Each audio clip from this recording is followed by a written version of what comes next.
Bonjour my friends, I'm Frankie and welcome to Club Foodie.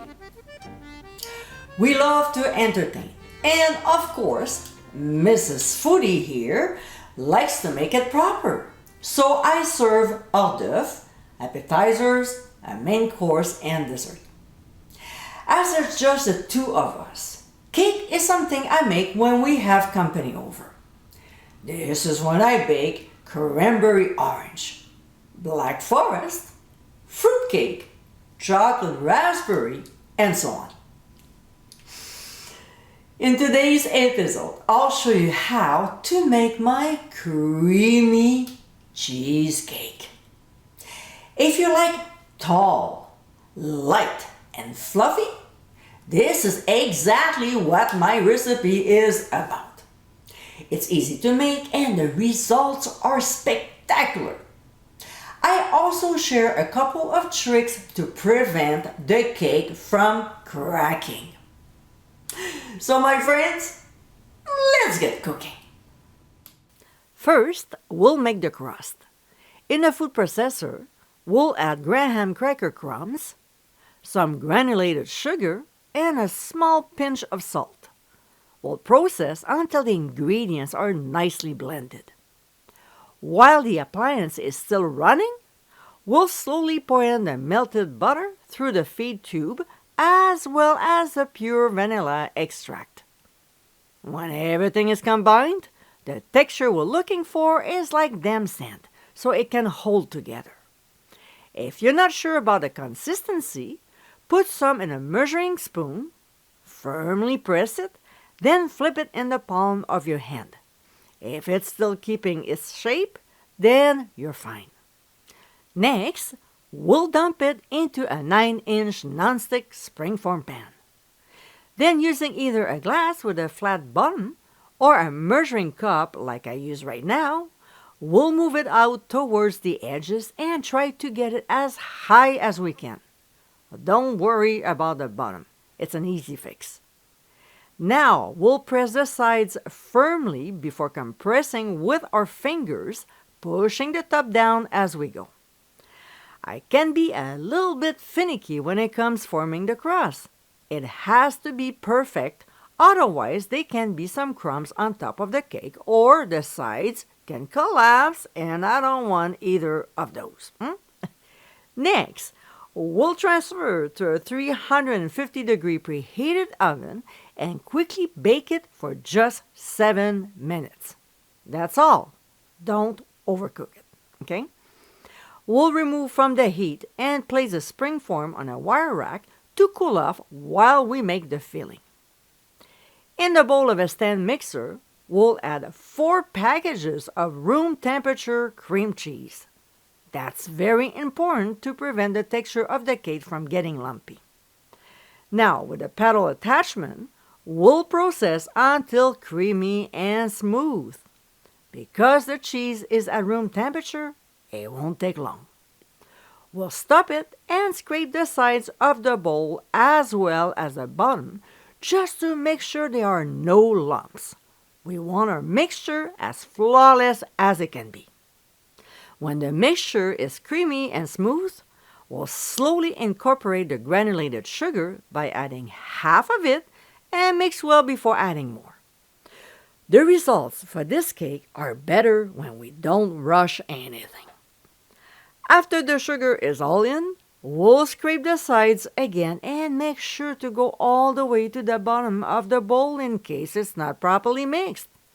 We'll repeat this step a few times, you'll see. To this, we'll add ground sea salt, full fat sour cream, and I explain why we're using it on the blog. Then pure vanilla extract. We'll process again on medium speed until everything is well blended. That's right, we'll scrape the sides as well as the bottom of the bowl. I told you we'll have to do that a few times. And clean the paddle attachment as well. Let's not forget that. Here she goes again for a minute or so before adding our eggs, one at a time and mixing well between each addition. We'll stop, and I promise this is the last time we do that. We'll clean the sides of the bowl and really, really make sure the bottom is scraped down as well. See, this little lump was at the bottom of the bowl. So as much as it sounds OCD, we want a perfectly smooth texture with no little chunks. All right? We'll process for the last time or until the mixture is perfect. Yeah, I guess it sounds like OCD. Next, we'll pour this deliciousness into the prepared crust and place it on a baking sheet lined with a silicone mat. It's easier to carry it that way.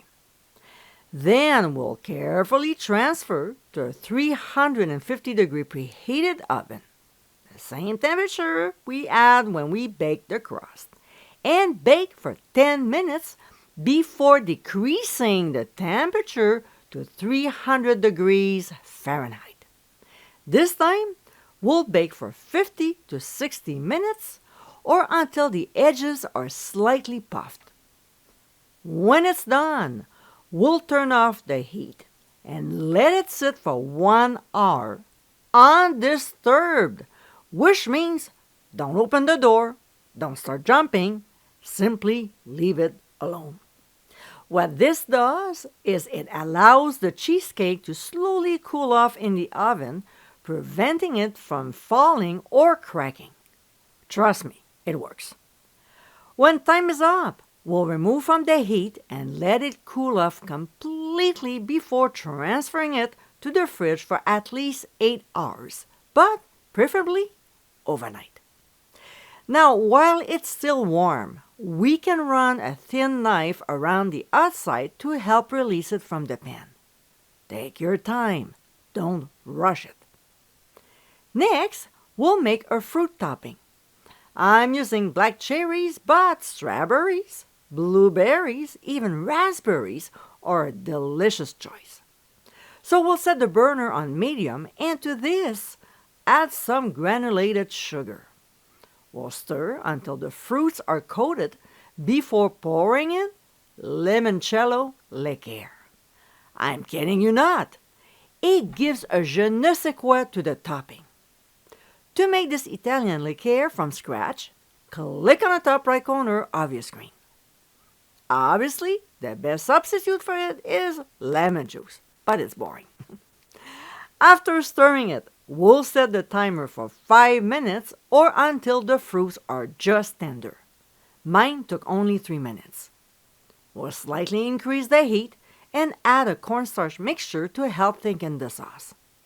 We'll give a quick stir and see, a few seconds later, the sauce is just fine. From here, we'll remove from the heat, transfer the fruit mixture to a bowl, let it cool off a little, cover, and transfer to the fridge until ready to serve. And my friends, this is our creamy cheesecake.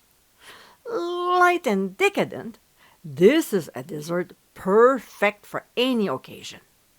It takes some time to make, but the results are incredible. Served with a fruit topping of your choice, this is unquestionably a sweet treat everyone will rave about. I hope you give it a try soon, and be sure to visit clubfoodie.com for ingredient amounts, directions, and more info. Until next time, my friends, bon appétit!